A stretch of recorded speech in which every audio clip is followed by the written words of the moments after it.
இன்றைய காலை பொழுதிலும் கூட இது வானத்தின் வாசல் ஊழியத்தின் மூலம் உங்களை சந்திப்பதில் கர்த்தருக்குள் மிகுந்த சந்தோஷம் அடைகிறேன். இன்றைக்கு உங்களுக்கு விரோதமாய் எழுப்பிக் கொண்டிருக்கிறார்களா? பல பிரச்சனைகளை கிளப்பி கொண்டிருக்கிறார்களா? நான் எது செய்தாலும் அதற்கு விரோதமாகவே எழும்புகிற ஜனங்கள் மத்தியில் நான் வாழ்ந்து கொண்டிருக்கிறேன். என் பிள்ளைக்கு விரோதமாய் அநேகர் எழும்புகிறார்கள், என் வேலைக்கு விரோதமாய் அநேகர் எழும்புகிறார்கள், என் தொழிலுக்கு விரோதமாய் அநேகர் எழும்புகிறார்கள், என் பிள்ளையின் திருமணத்திற்கு தடையாகவே அநேகர் இருக்கிறார்கள் என்று அநேகர் தேவ சமூகத்தில் போய் முறையிட்டு கொண்டிருக்கிறீர்கள். ஆண்டவர் சொல்லுகிறார், உனக்கு விரோதமாய் உருவாக்கப்படுகிற எந்த ஆயுதமும் வாய்க்காதே போகும் என்று ஆண்டவர் இன்றைய காலை பொழுதில் ஒவ்வொரு குடும்பங்களையும் பார்த்து அவர் பதில் கொடுத்து கொண்டிருக்கிறார். இன்றைய காலை பொழுதிலும் கூட ஆண்டவர் நமக்கு தரக்கூடிய நல்ல வார்த்தை என்னவென்றால், ஏசாயா 54 அதிகாரம் 17 வசனத்தின் முதல் பகுதி இவ்வாறாக சொல்லுகிறது, உனக்கு விரோதமாய் உருவாக்கப்படும் எந்த ஆயுதமும் வாய்க்காதே போ. வேதம் இவ்வாறாக சொல்லுகிறது, உனக்கு விரோதமாய் உருவாக்கப்படும் எந்த ஆயுதமும் வாய்க்காதே போம் என்று ஆண்டவர் சொல்லுகிறார். இன்றைக்கு அநேகருடைய குடும்பங்களுக்கு விரோதமாய் அநேக ஆயுதங்கள் உருவாக்கப்பட்டு கொண்டிருக்கிறது. சத்துருவின் கிரியைகள் குடும்பங்களில் ஆளுகை செய்து கொண்டிருக்கிறது.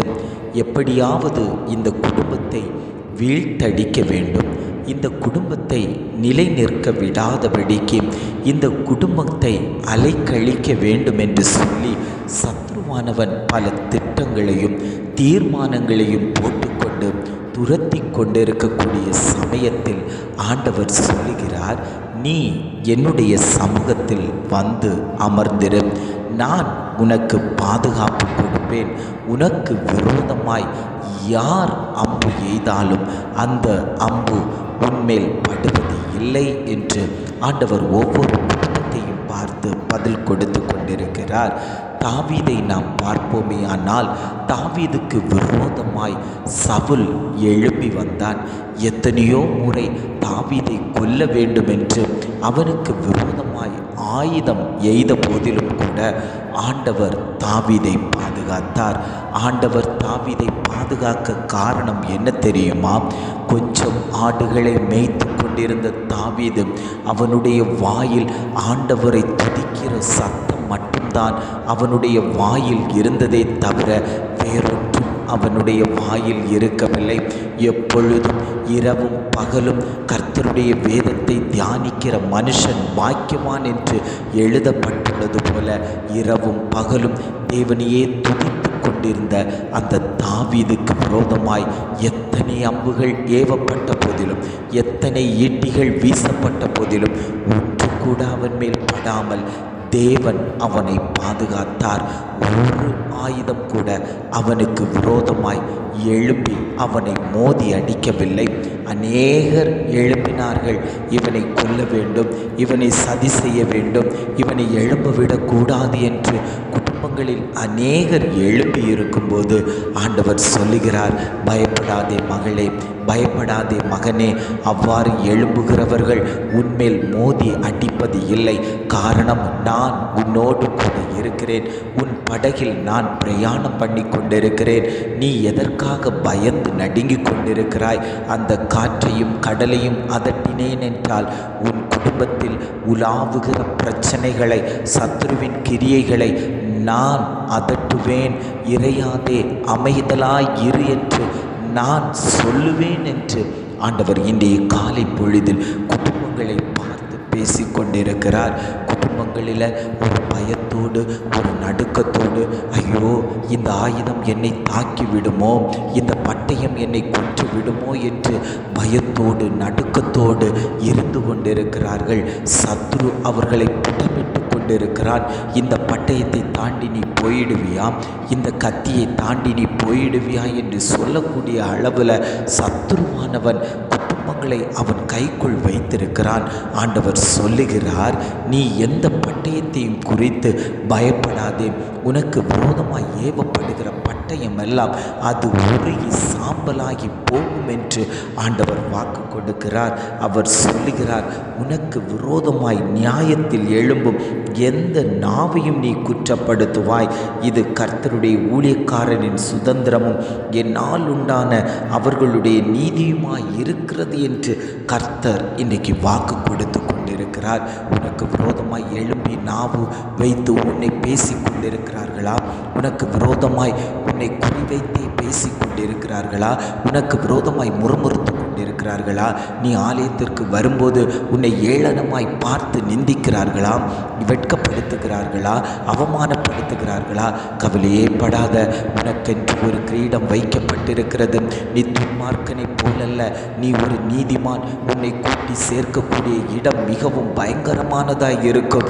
அதில் துஷ்டன் நுழைவதில்லை, அங்கு கண்ணீர் வடிப்பதில்லை, அங்கு அழுகையின் சத்தம் கேட்பதில்லை.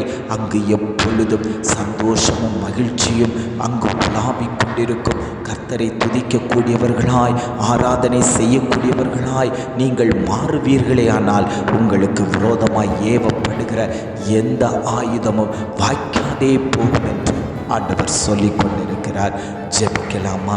அன்பின் பரலோக பிதாவே, இந்த காலை பொழுதுக்காக நாங்கள் உம்மை துதிக்கிறோம், சோதரிக்கிறோம். ஆண்டவரே, இந்த காலை பொழுதிலும் கூட ஆண்டவர் எங்களுக்கு தந்த நல்ல வார்த்தைக்காக நாங்கள் உமக்கு நன்றி செலுத்துகிறோம். ஆண்டவரே, உனக்கு விரோதமாய் உருவாக்கப்படும் எந்த ஆயுதமும் வாய்க்காதே போம் என்று அழகான ஒரு வாக்குத்தத்த வார்த்தை தந்திருக்கீங்க. ஆண்டவரே, அந்த வார்த்தைக்காக நாங்கள் உமக்கு செலுத்துகிறோம். ஆண்டவரே, அநேக வேளையில் துஷ்டன் எங்களுக்கு விரோதமாய் பல அம்புகளை எய்து இருக்கிறான். ஆண்டவரே, வியாதி என்கிற அம்பு, ஆண்டவரே கடன் பாரம் என்கிற அம்பு, பொருளாதாரத்தில் சீர்கேடு உண்டாக்கக்கூடிய அம்பு, பலவீன கட்டுகளை உண்டு பண்ணக்கூடிய அம்பு, ஆண்டவரே பிரிவினைகளை உண்டு பண்ணக்கூடிய அம்பு, போராட்டத்தை உண்டு பண்ணக்கூடிய அம்பு, கசப்புகளை உண்டு பண்ணக்கூடிய அம்பு, இப்படி பலதரப்பட்ட அம்புகள் எங்கள் குடும்பத்துக்கு விரோதமாய் அநேக வேளையிலே வீசி கொண்டிருந்த போதிலும் கூட ஆண்டவர் எங்களுக்காக ஆண்டவரே இந்த வார்த்தையை சொன்னீங்கள். ஆண்டவரே, உனக்கு விரோதமாய் உருவாக்கப்படுகிற எந்த ஆயுதமும் வாய்க்காதே போம் என்று எங்களுக்காக பேசி கொண்டிருக்கிறீரே. ஆண்டவரே, இந்த அம்புகளை எல்லாம் கண்டு, இந்த பட்டயத்தை எல்லாம் கண்டு ஒரு காலத்தில் பயந்து நடுங்கி கொண்டிருந்தோம்.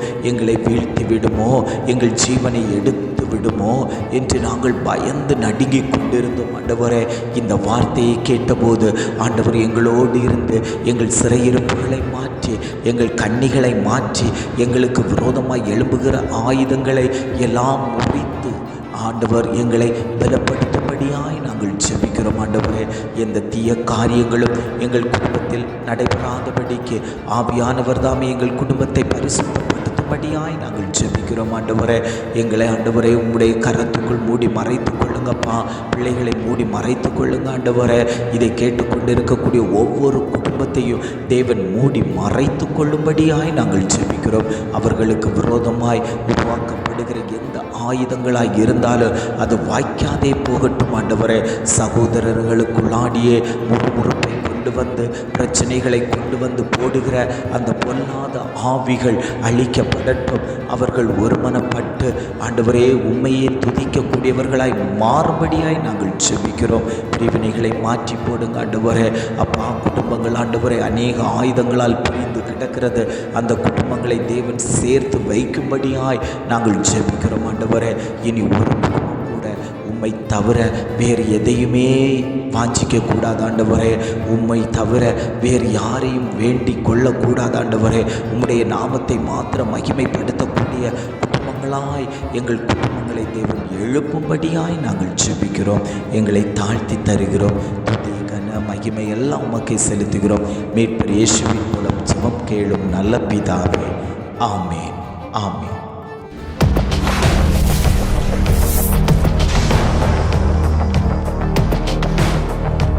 நான் அதிக பாவ அடிமைக்குள்ளாடி